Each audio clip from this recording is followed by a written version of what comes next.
Hello and welcome to the Roscommon People Podcast. We're joined today by former TV personality, current broadcaster and Cork native, Eddie Hobbs. Okay. Eddie, thanks a million for joining us here today in the Roscommon People Podcast studio. You were born in Cork City, we were discussing there before we started rolling. You've had a very storied life from the height of RTE fame back during when I was a teenager to where we are today as an active campaigner and on a number of issues. What was it like growing up in Cork? Well, I suppose it was great. I had a great childhood, great place to grow up. But I mean, when I was leaving school in the late 70s, I mean, we then entered into a devastating period where, 18 to 20% of the workforce in Cork City had no jobs. Dunlops and Fords closed. Fellas were walking greyhounds around the city. That's all they were doing all day long. Right. And we had huge problems in filling rugby teams, soccer teams, Gaelic football teams, hurling teams, because the peer group was gone. They were gone out of the country. Immigration was Ireland was the economic backwater of Europe. It was corrupt. It was badly led. It's still badly led. Not as bad as it was in those days. We were miles away from the Celtic Tiger. We were just coming out from a prolonged period of clerical fascism, in my opinion. And we were very, very backward. And we are still very backward in a lot of ways. We suffer from the same disease as we've always suffered from, which is agnogenesis, which is manufactured ignorance, because the Fourth Estate, not this newspaper, but the Fourth Estate, the major newspapers and news organisations completely deserted the Irish people in Q1 2020 when the whole COVID thing started, and they haven't come back since. What you're reading is just cut and paste from The Guardian and the New York Times and Opinion. The actual news is gone. It's just noise. And an awful lot of what happened over the last 5 years has not been reported by the media. And therefore the Irish people are being kept in a state of ignorance as a consequence of that. And I suppose on that point of attention spans and people's either willful or unwillful ignorance, certainly the change in media landscape, and I'm taking social media, media, all into account there. Do you think it's because the people themselves don't want to know, or is it that there's too much out there to try and digest? No, I don't think that at all, actually. I think that there's a huge latent desire in Ireland, of all places, for good current affairs. It's just not being fed. I mean, for example, what major event occurred in 2009 with the World Health Organization on the definition of a pandemic? That's question number one. I'm looking at you don't know the answer to that question because it hasn't been discussed. The definition of pandemic was changed to remove fatality and high morbidity as measures, so that it just became about infectability. What happened in September 2019? Answer, the first indications of something unusual happening in Wuhan began to circulate, and the same month the Gates Foundation put $53 million into BioNTech, which became the partner to Pfizer.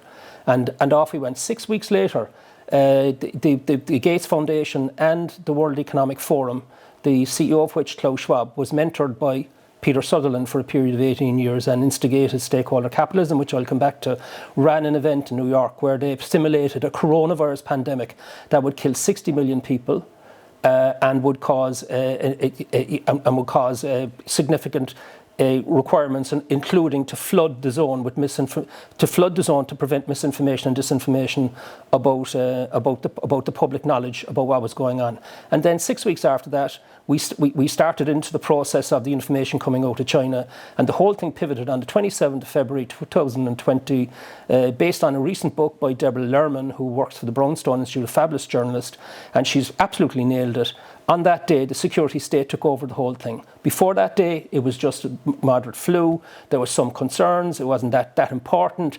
And 24 hours later, the security state took over in the United States, led by Deborah Birx, who was straight out of the CIA cutout. She came through the US military. She headed a lot of agencies, and she took over the running of it. And the same day, with the exact same template occurred in Britain, France, Germany, Japan, and so on. And the same day, the panic started, including by McNeil in the New York Times, which is the cut and paste that goes into the Irish newspapers, and that the fatality rate was going to be 2.5%, 25 times higher than what it was, and 25 times higher than Fauci himself thought it was the day before. So, like, what I'm saying is that, it took me 4 years to figure out all this, right? What I'm saying is that we went through a massive psychological event globally that was premeditated and organised by the security state and all of those countries, and it was clearly coordinated. And when you say the security state, what do you define that as? The intelligence agencies. I mean, it became a bioterrorism response playbook as opposed to a health response playbook.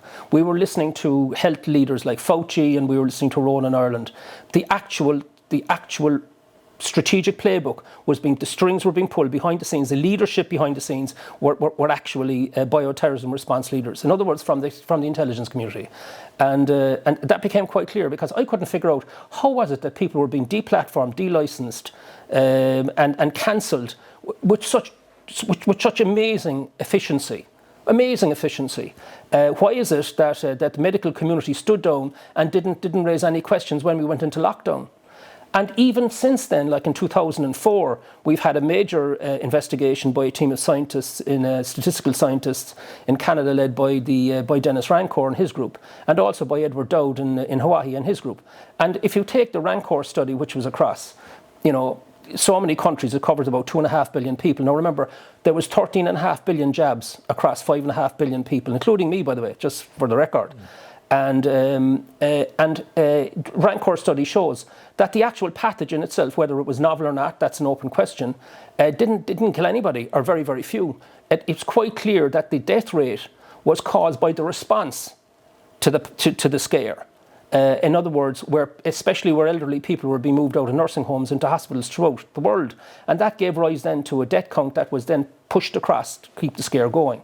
The PCR tests were brought in at elevated cycles, 45 cycles, in order to create the illusion that we actually had a serious pandemic. But I mean, at 45 cycles, you'd actually, technically, you could find the molecule related to the Black Death in your system, because you just keep magnifying until you find some trace. Oh, then you're infected. And so it goes on, right? So you end up in a situation where the world thought it was in the grip of a pandemic. The death rate was caused by the response itself and also by the release of the mRNA vaccines. And we know this from the study, which clearly shows the movement in excess deaths going up with the release of mRNA vaccine boosters, especially during the summer when you should not be getting what's called a Gompertz curve, an actual movement up and spikes of infection. It should happen during the winter. It was happening during the summer. It was quite clear, and the numbers that Rancor came up with was that the total level of excess deaths, that means deaths on top of normal pattern of deaths, was 33 million globally. 33 million, of which 17 million were directly in line with the rollout of vaccines. Now, what that means and by the way, Dowd's study then shows that for every one excess death, there are 4 disabilities. Disabilities being defined as damage to the immune system, autoimmune disease, heart problems, and lung problems. Brain problems. So, cancers. Excuse me. My central point is none of this information, none of it. And I mean none. I mean not even one sentence of what I've just said for the last 5 minutes has been published by any Irish newspaper or discussed on the radio or television. In point of fact, as late as Q3, Q4 last year, we had Luke O'Neill on with Pat Kenny on News Talk talking about the bat. It was the bat what done it. The bat that flew 1,000 kilometres across China, didn't land anywhere, bite anybody, and happened to just fly into the Wuhan wet market and bit some Chinese person. That was the kind of cover story that was designed in January 2020, and it was designed. We have the discussion that went on. It was led at the end of January, early February 2020. It was led by Fauci. It involved Sir Jeremy Farrar, who's now the chief scientist of the World Health Organization. He was the CEO of the Wellcome Trust. There was a bunch of people coming up with something that could go out there to maintain this idea that it was a bat that did it, because we were all being given that story. But here we are, 4 years later, 4 years after that whole thing has been destroyed as nonsense, being repeated and accepted by those suffering from agnogenesis in Ireland as always the bat. It wasn't the bat, it was 4 years out of date.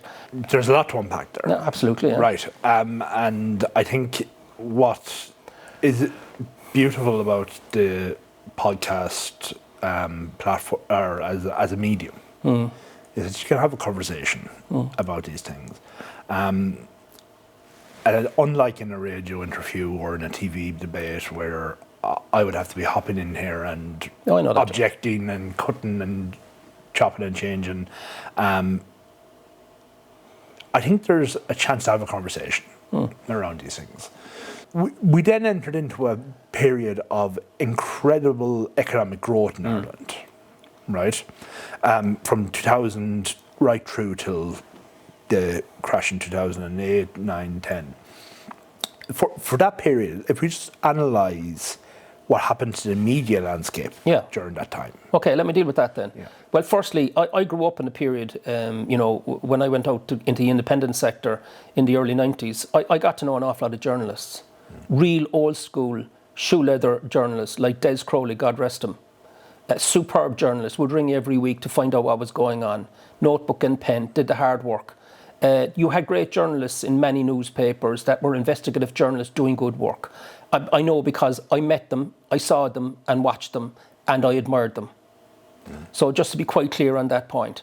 So I got involved then in broadcasting through RT just by accident without boring people to death. You'll know the story anyway. And I did rip off Republic, which was 4 1-hour stand-ups in 2005, where I connected the dots on how Ireland was run and why things were the way they were, and especially the development cartel and how it was jacking up prices everywhere and all the rest of it, right? Which was predictive actually of the crash that was coming. And as a consequence of that, by the way, that program until 20 years ago became garnered the largest audience for factual television in the Republic of Ireland, and a record that hasn't been met since. And the reason it is because people know the truth when they hear it. It's an intuitive thing. It's like a frosty morning and a church bell ringing across the meadows. It's crystal clear. We don't know why, we just know. I can't explain that.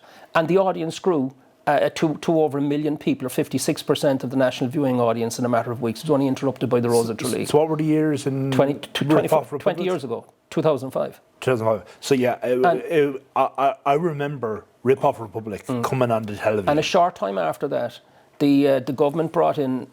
I was asked to come before a Dáil committee as a consequence of that. It was being pushed by the Fianna Fáil leader of the Senate, Donny Cassidy, at the time. That's right. And that then was cancelled. It was cancelled when they discovered that 85% of the facts that I presented on the programme came from government agencies. So suddenly the allegations of misinformation, disinformation fell away, and then I was subject to a blackening in the background. But were those words even used at that time? They were. Yeah, were they? They were, yeah. That's interesting. They were, yeah. So what happened? Maybe explain that just for people that might know, because that's an important turning point. Yeah, it was. I'll tell you the important turning point after that was that the government then brought in legislation which basically said from now on a presenter cannot look down the lens of a camera and give an opinion. You can only ask questions. It must be balanced.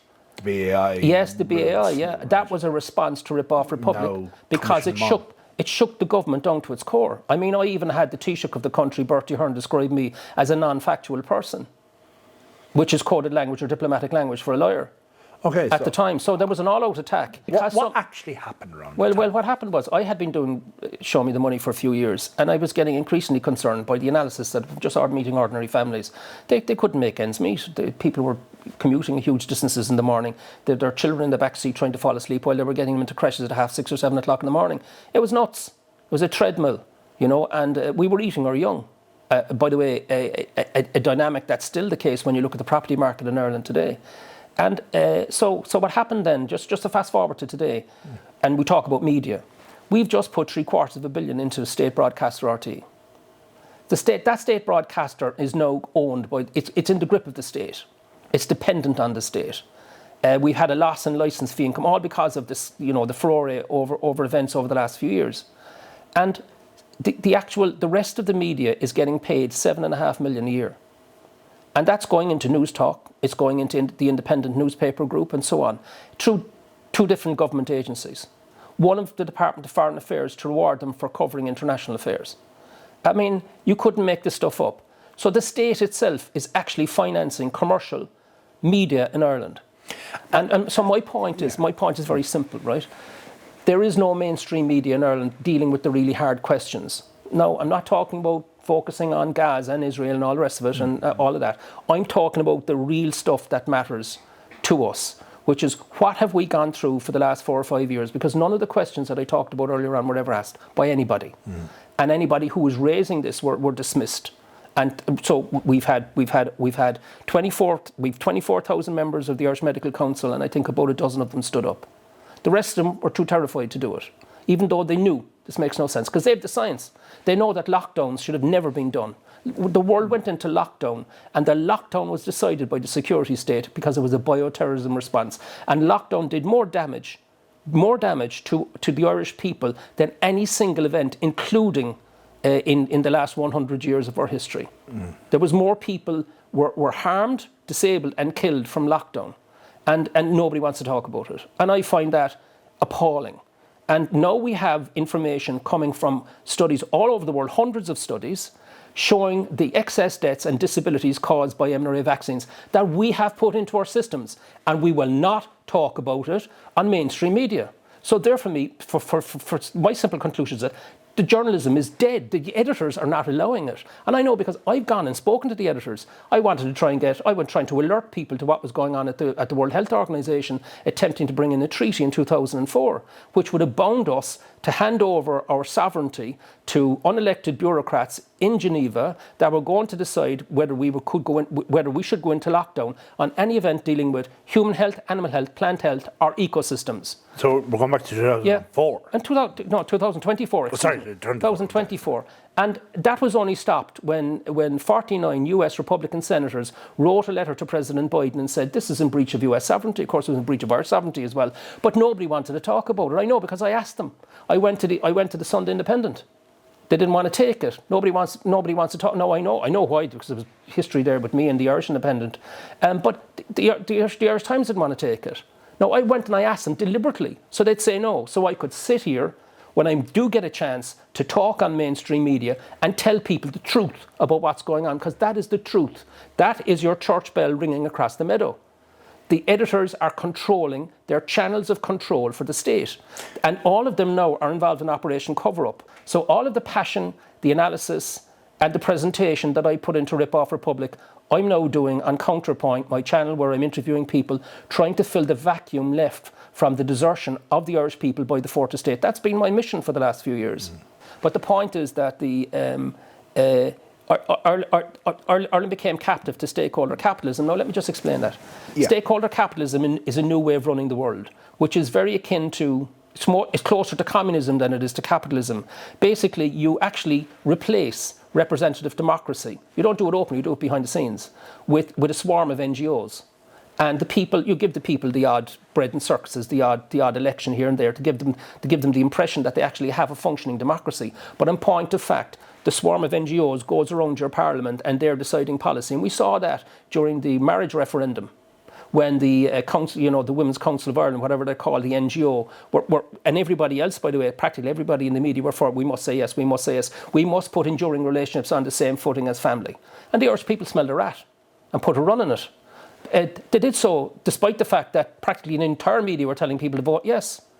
And that was the first crack in it, right? So, but it was a demonstration of the strength of the NGO sector in Ireland. So we only had one NGO that was discontinued over the period. And guess what it was? Go for it. It's called Benefax. Have you heard of it? Oh yes, Benefax is the one NGO that was meant to watch the other NGOs. Exactly. Benefax was the NGO that was telling us where all the money was going, about 6 billion a year across so-called 33,000. But like it's the top 100 NGOs is where you need to focus your attention at about 80% of the revenues. But the total revenues at the time was around 13 billion. So I always ask the question, well, where's the other 7 billion coming from? Well, we don't have Benefax to tell us. Point is that stakeholder capitalism means that the government in Ireland is under instructions from above, which is circulating through the NGOs and coming back in again. It's a circle. It's a circle. And that's why when we went and joined the EU Migration Pact in 2024, 25th of June 2024, when we joined the EU Migration Pact. Just look at the history there. We voted twice for Lisbon. 2008 we said no, 2009 we said yes. In 2000, now this was a public referendum. We decided to vote yes, and one of the preconditions was we control our borders. You don't control your borders, how do you define yourself as a country? And the government decided we are going to join the EU Migration Pact voluntarily, even though the Irish people had voted no, we must keep this sovereign decision to ourselves. The decision was taken by the Dáil with a majority of 7 votes, where the government parties were whipped. And every single independent TD in the Dáil voted against it because they were taking their instructions from the constituents. And everybody knew, we can't give up our borders. The Danes were the only other country that also had the opt-out under Lisbon too. And the Danes have actually got a model that's actually working. Our model is bananas. And now we're in a situation where a bunch of unelected bureaucrats in Brussels, if that sounds like the unelected bureaucrats in Geneva with the WHO, it should sound familiar, can actually decide how many people we're going to take in as asylum seekers and refugees. And we know that in most cases they're economic migrants and they're mostly coming from the same countries. So this isn't about racism. It's not about far right and all of those tropes. This is simply about security of the person, especially women. You've mentioned a word there, power. Yeah. And I think this is, if we want to get a little bit academic about it or look to our classics to a certain extent, power dynamics have been around for time forever, yeah. Forever. Yeah. Niccolo Machiavelli probably codified it best in The Prince. Yeah, it goes way back before his day, but I get the point. Yeah, but he codified it to an extent. That he, you can have all the virtue that you want in the world, but power is what really what comes down to. So, in your very learned opinion over the last number of years, where has the power shifts happened? Yeah, power is nothing to do with our structures. That's my point. The democratic structures you see before you, the Dáil, the Senate, there's no power left in those organisations. Most of the decisions are being taken in Brussels. And Irish civil servants go over there and they're given their writing instructions. That's how it works, because we have passed it up. There's some local legislation comes through, but it's all on minor stuff. The major decisions are made outside of Ireland, and now our borders are not under our own control. But the European regulation supersedes and our borders, the Irish constitution. Yeah, straight away. Exactly. And our borders are not under our control, and because we have opted into the EU Migration Pact. So you might say, well, look, why is all this happening, and where's the real power structures? Well, if you go back in history just for a minute, okay, you get the founding of the Fed in 2019, the League of Nations. And then out of the League of Nations, which wasn't successful, you then come to, during that period as well, the early 1920s, you have the start of the 2 major agencies which drive an awful lot of the intelligence work in the world, which is the Council for Foreign Relations in Washington, that's a centre of power, and and Chatham House, or in other words, the Royal Institute of International Affairs in London, which was founded the year before. They were both founded by the same people. The Rothschilds was involved in that as well, needless to say. You then go through to the end of the Second World War. You have the United Nations itself, the World Bank, the World Health Organization, all set up in and around the same time. And again, the same people involved behind the scenes and a lot of that, setting up what is effectively an infrastructure for world government. And then you have the European coal and steel community set up in 1957, I think it was, which became the European Union. And along the way, in the early 1950s, you had the Bilderberg Group set up, again from the same nest, and the Trilateral Commission in the early 1970s. And then when you move forward from that, you have various treaties in the European Union. As you know, the Single European Act and the Treaty of Rome, which was the original treaty. Everything flows from there. And then we come forward to create the Soros Foundation in the early 1993. That's interesting this week because the United States has just designated Antifa as a terrorist group, and they're looking at who's funding Antifa, who's throughout the world. Where's the money coming from? You find the money source, you find the power. That's the power source. That's to answer your question. So, power has nothing to do with structures, because these agencies, it's about who controls them behind the scenes, who's calling the shots. And when you get to the intelligence agencies, who's behind those intelligence agencies? I'm talking about two. I'm talking about the Chatham House in London and the Council for Foreign Relations in Washington. Who's behind all that? And what's the agenda? What's the purpose? And whichever way you cut and dice it, you're down to an instinct to try and create a kind of a totalitarian control over the world, get it under control. And once you get it under control, then you have massive power and you have massive wealth as a consequence of that. What do you think drives that desire to control others? Well, we've seen it. Well, I mean, no, that's a very, very good question. And you can get into speculation on that, right? Well, it's speculation and opinion is that's the whole idea of a conversation, in my opinion. Well, it seems very strange to most of us why you would want more power and money when you have enough to do for squillion lifetimes. When you get to the very apex of all the power in the world, why would you want more? And I think the answer is twofold. I think that a lot of these major family dynasties behind the scenes, some of them around a long time, and more recent ones, are want to try and keep their dynasties intact. And they know that when you accumulate too much wealth and power, ultimately humanity comes for you. They know that from the French Revolution. They know that from just the behaviour of humanity over the years. Because people feel that aggrieved, that things are unequal, and they equalise them, and it can all happen very quickly. So the way you protect yourself against that is you if you're a plutocrat, which by the way is how it works. The plutocrats got behind communism, they got behind Fabianism, they get behind any movement where humanity come under control, because if they're completely under control, then we can do deals on energy, we can do deals on telecommunications, we can do deals on technology, where we have the monopoly in that market. And that's this thing about everybody wants is competition, great. That's all for the business books, the bullshit in the business books. What most of these people want is complete control of the sector they're in, generationally. That's what drives them. And you might say, well, what's in them to do that? Now, that's a philosophical question, but it could also be a biological question. It could be that it's coded in their DNA. I mean, because it's the only way of explaining it, because it makes no sense. Otherwise, to most of the rest of us, it just seems to be an inversion of human nature. But you know, that's a conclusion you can come to if you think about it, if you think it through to the most basic level. But where we are, just to get back to where we are in Ireland, we have a situation where Ireland have given up its sovereignty. The last sovereignty we gave up was our border control. We now have a situation, we have a presidential election. The presidential election has been politically mined, in other words, corrupted through the councils. All of the councils have taken the whip. Every single council has standing orders, and it was within the remit of any council to say that we're going to have a vote now, folks, but it's going to be it's going to be a vote, where you don't have to stand up and say who you're voting for. In other words, they call it a secret ballot. Exactly, secret ballot. Sorry, just lost the words there for a second. So they could have had a secret ballot and would have been an open, transparent, democratic process, but no, they didn't. The councils chose to take the whip. Interestingly, if we take a look at an originalist interpretation of the Irish Constitution, Bunner here in 1937,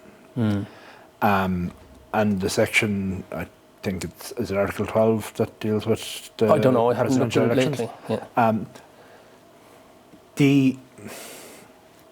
The power to nominate for the presidency was bestowed upon 20 members of the Oireachtas or any 4 local authorities. Correct. Yeah. So why do you think that Dev and the framers made that a prerequisite?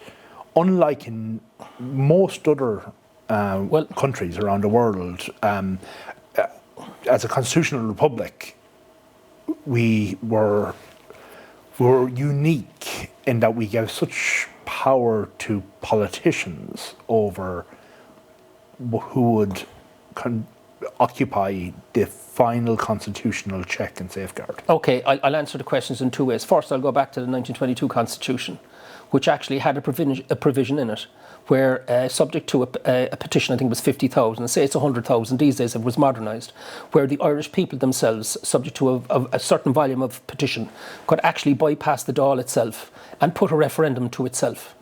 So in other words, the people themselves, because the original drafters of the Constitution recognised the potential for a corruption in the democratic process itself, and they wanted to allow the people themselves. So the people are the people that utter the introduction, the preamble to the Constitution. The Constitution, the rest of it, is the people's instruction to the state that they've just been setting up, because the Irish people predate the state. They're the instructions on how they want the place to be run. And but it's the people's document. So the people that drafted the 22 Constitution put in this clearly because they could see the danger. And that was taken out during the 1920s. It was just chucked aside for obvious reasons. Well, we can't have the people bypassing us. And anyway, how could we get anything done if we were afraid of the people using their power of petition? And therefore, it's a simple definition, right? So the definition we're going back a lot further than recent history to look at the consolidation of powers. Exactly. So in the De Valera Constitution, we are the only people in Europe that where the Irish people themselves do not own their own natural resources. What De Valera did was he decided to have the state itself become a trustee of our natural resources, all the wind blowing across Ireland. Yeah, but why do you think he did that? What was? Because he was venerating. It's speculation. Because it was a time when monarchies had collapsed after the end of the First World War, and there was a veneration of the state itself. You had the rise of fascism. It hadn't really revealed its great ugliness at that stage. It started in 1933, and it just dissolved into genocide then during the Second World War, as we know. But in the 1930s, you had this sort of state veneration, started in Italy with Mussolini. You had it with the Nazis in Germany. You had it with Franco in Spain, and of course, clerical fascism in Ireland. So what happens is that he then passes the trusteeship of our natural resources, including our water, over to the state. In other words, the Dáil, the cabinet.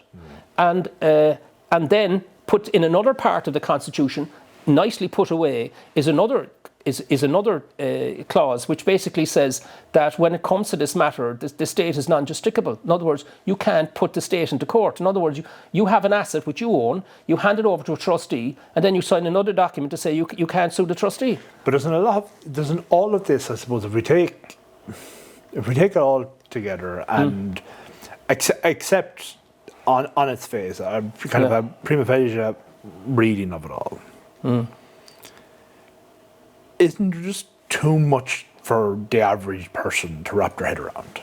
Well, I mean, that's the whole purpose of interviewing people like me, to try and get the information across so that the average person can begin to engage with it, because right now they're not getting any of this information.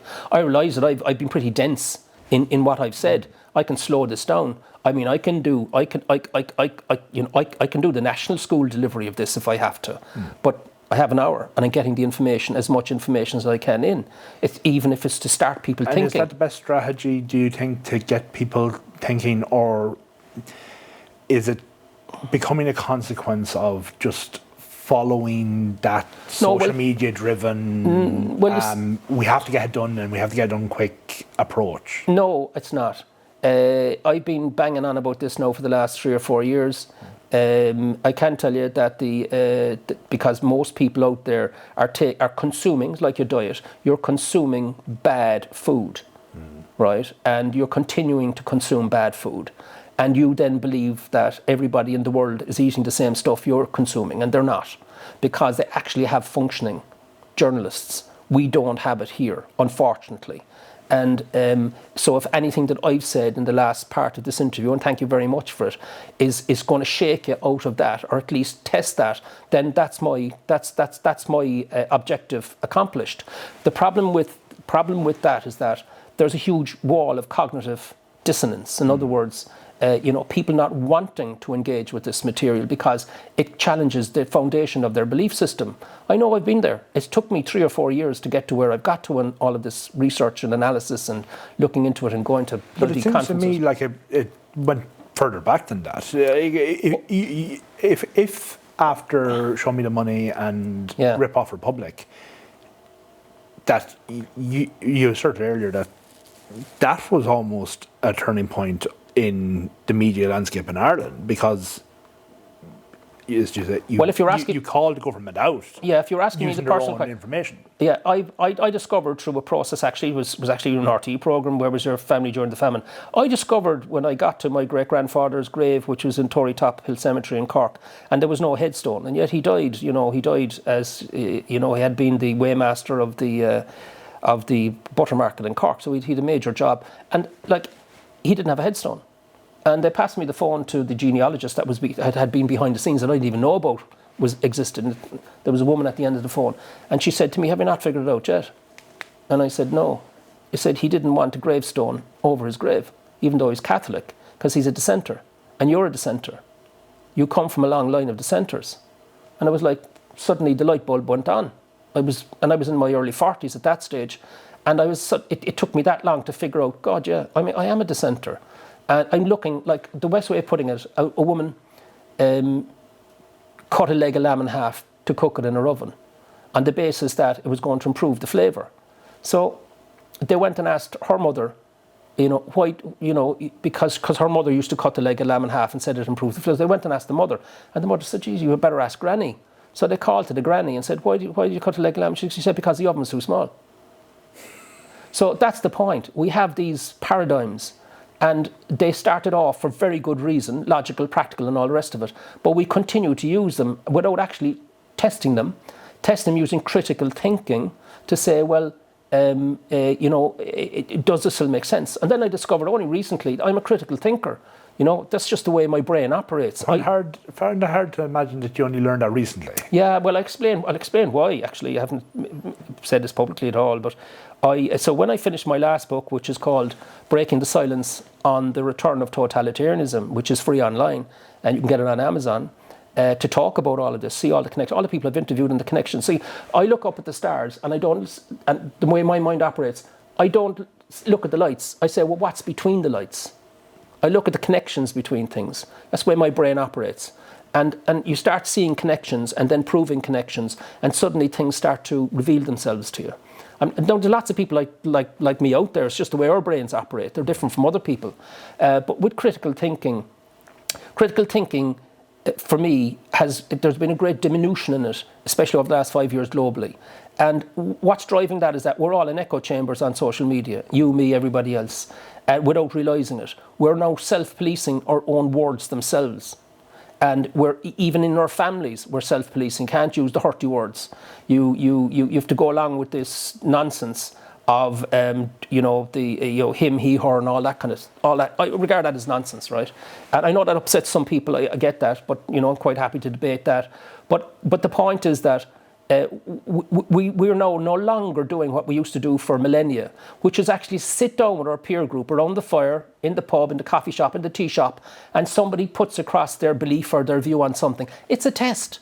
And then the group starts to discuss it, and you come to a point of collective wisdom through especially listening closely to elderly people, all the way through to young geniuses. And that's how we came to collective wisdom on whatever the issue was. All that has died. We're now in echo chambers. We're taking positions. We decide on a binary basis whether we believe something or not, because it either fits the existing belief system or it doesn't. And we've stopped talking to one another, because all you have to do is go into the pub, talk to your friends, and you say the wrong word and like it's stiff, like you use one of the hurty words. You can't say that. So my point is that critical thinking has been suppressed. So I went over this year and I spent quite a bit of time in Thomas Aquinas College in Massachusetts watching the delivery of a 4-year course on the great books using critical thinking sessions. In other words, the tutors didn't give lectures. They actually facilitated critical thinking. So as a consequence of that, I've now decided to bloody well do something about it. So I'm just finalising my next book, which is called The Assembly of Critical Thinking, because critical thinking has been disassembled and I'm reassembling it from a position of exploring it for the first time type of a way. So it's very much a lay person's investigation into critical thinking, how it works, the background, what the rules are of engagement, what drives it, why we need to start thinking creatively, how you think creatively, communicate, and so on. And a lot of philosophy in it, obviously, because you're relying on 2,500 years of major thinkers in the area of critical thinking and building on their knowledge and experience and trying to bring it into modern world. Which that means then that you actually get together away from the noise of all the confrontation on platforms, and you have a private meeting of 6 to 8 people typically. You prepare your question, you ask people to come with evidence, and tell them to leave their ego at the door, and that you collectively or collaboratively come together to try to come to the answer to the question. Instead of going out there with Dr. Google or some AI machine, or going into the social commons where everybody's just screaming and roaring at each other through their, when they do step out of their echo chambers, it just becomes a shouting contest eventually. A lot of personalized attacks and a lot of anonymous accounts. People claiming that that they have a right to free speech, but yet they're anonymous, which to me is always an utter nonsense. But you get away from all that, and you collaboratively try to get closer to the truth, and then you decide, well, we've done a good job here. Will we publish this or will we keep it private? It's up to you. So the point is that that gets humans. I'm trying to get people back talking to each other again without being afraid of using hurty words. And probably also, and correct me if I'm wrong here, without the fear of, I suppose, vilification. Yeah, vilification, but also I think, going back to the story about going into the pub, and that's how we came to collective wisdoms over the years, and any social gathering. In the Irish context, the pub was obviously a great one, but it'd be the temples or churches of the. It could be in the dressing room after a match. Whatever the case may be. But it was that communication, but those were spaces where you knew everyone in the room. There were certain unwritten rules of engagement, i.e., well, Paddy isn't going to, say I'm an idiot for expressing a slightly off-centre opinion. That's all described in the book, how you go about. There is a protocol of engagement which requires you to have a deep respect for whoever's in the room with you. Yes. And to follow the basic rules of critical thinking, which is not a debate. It's not a debate forum. It's a collaborative thinking process where you have to show complete respect to one another. People given certain time to outline what their views are, and then you just don't debate it. You test it. You test the assumptions. It goes back to Socrates. I mean, he was killed for it. He was forced to take hemlock. They just got annoyed with him going around in Athens. Asking, testing the assumptions of people's beliefs by simply asking questions. And Cicero in Rome would have been a critical thinker, and of course he ended up with his tongue nailed to the rostrum.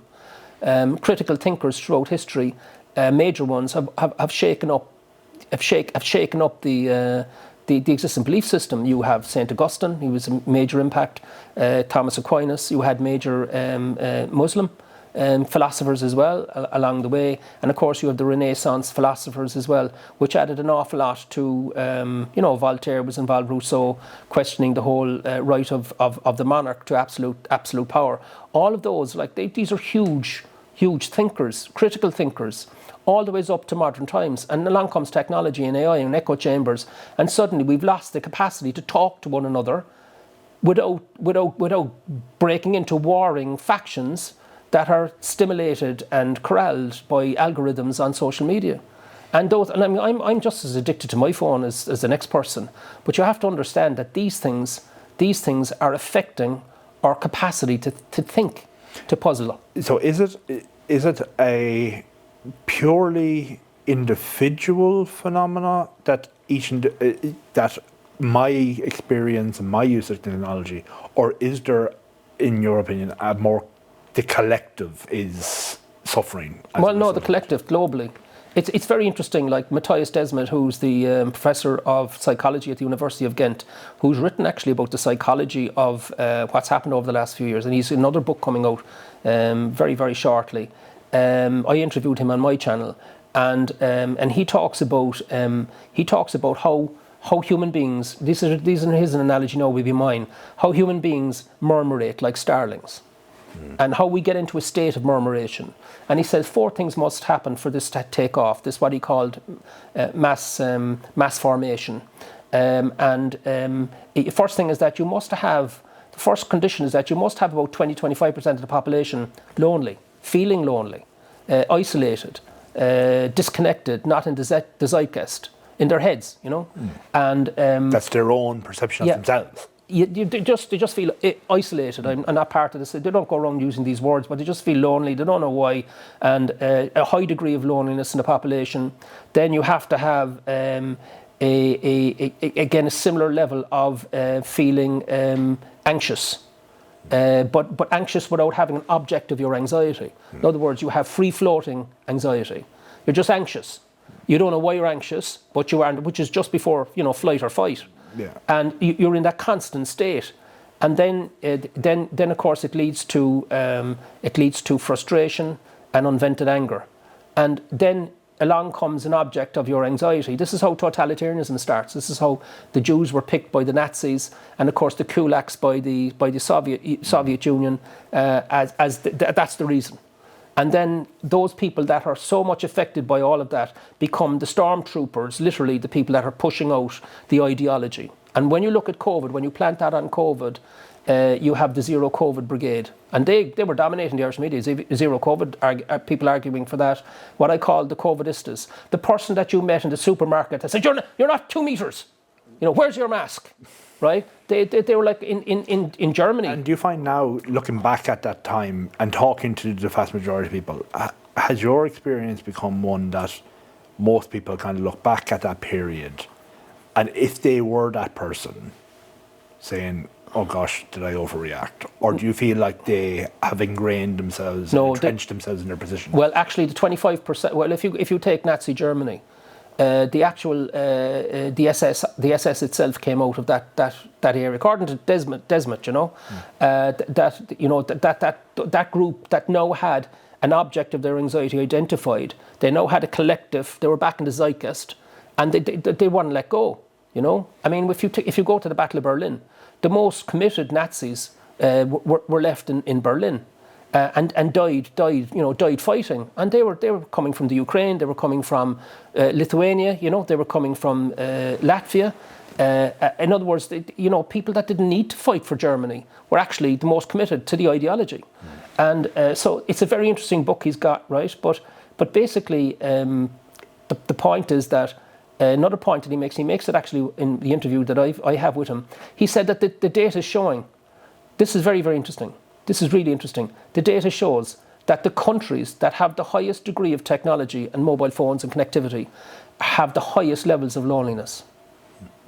Now think about that for a minute. Not something that would surprise you in reality, because the more connected you are in a communication, ICT sense, the less connected you probably are on a human level. Now then go back into COVID, and then take that and go into COVID and ask yourself, what societies took the mRNA vaccines the most? And the answer is the societies that are more technologically advanced and therefore open to manipulation through the way the system operates. So your argument there being that they have lower critical thinking capacity, and therefore that's why they had a higher uptake. If you take Uttar Pradesh in northwest India, I think a population of 250 million or something like that, huge, right? I mean, everything in India is huge. They decided we're not taking in these drugs because we don't have the money.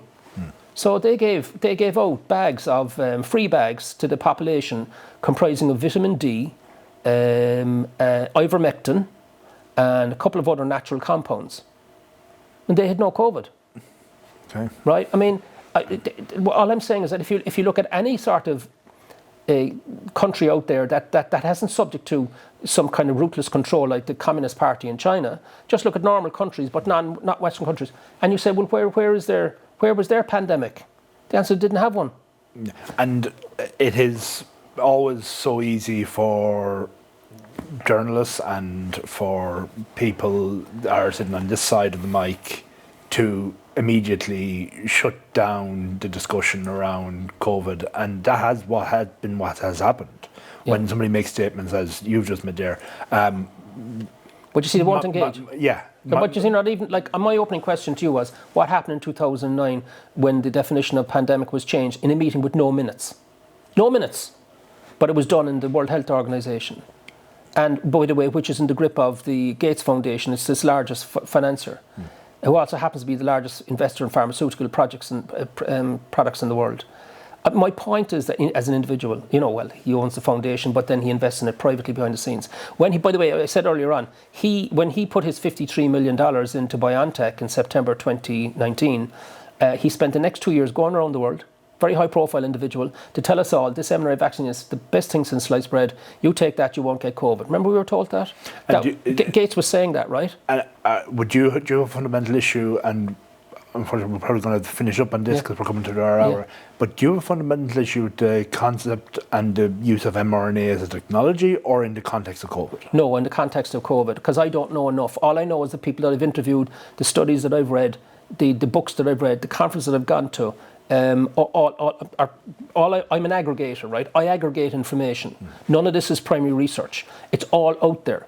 But what I'm doing, no journalist in Ireland is doing, is prepared to do, because the editors won't let them. The place is closed down. You're being fed bullshit by the Irish media when it comes to this. They're an operation cover-up. The Irish people have been deserted by their fourth estate, deserted, and they're now in the grip of the state itself, because they're taking its coin. And the medical establishment is the same. Informed consent was trampled to death. The state itself set aside its constitutional rights.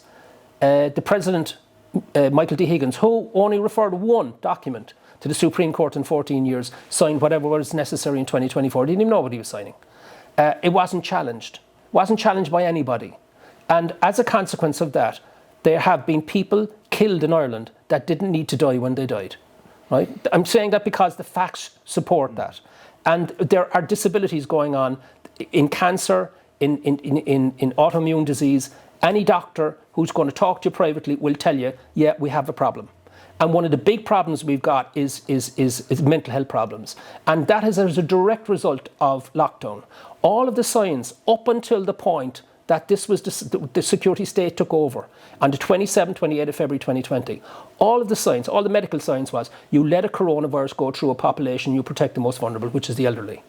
And all of that was abandoned for lockdown, despite the fact that all the science shows that lockdown causes far more damage than the actual pathogen itself in history. And to that point, Eddie, we could probably talk for another 2 hours, and maybe we will again, if you'd be kind enough to accept a return invitation. Thank you very much for joining us, talking with us here at Roscommon People. And can I just say to you, just to thank you? Of course. I want to say this to camera, if I may, just to address the audience. The Roscommon People is the first organ in mainstream media that have afforded me an interview on this topic in 4 years. Think about that. Thank you very much, Eddie. Appreciate it. Welcome.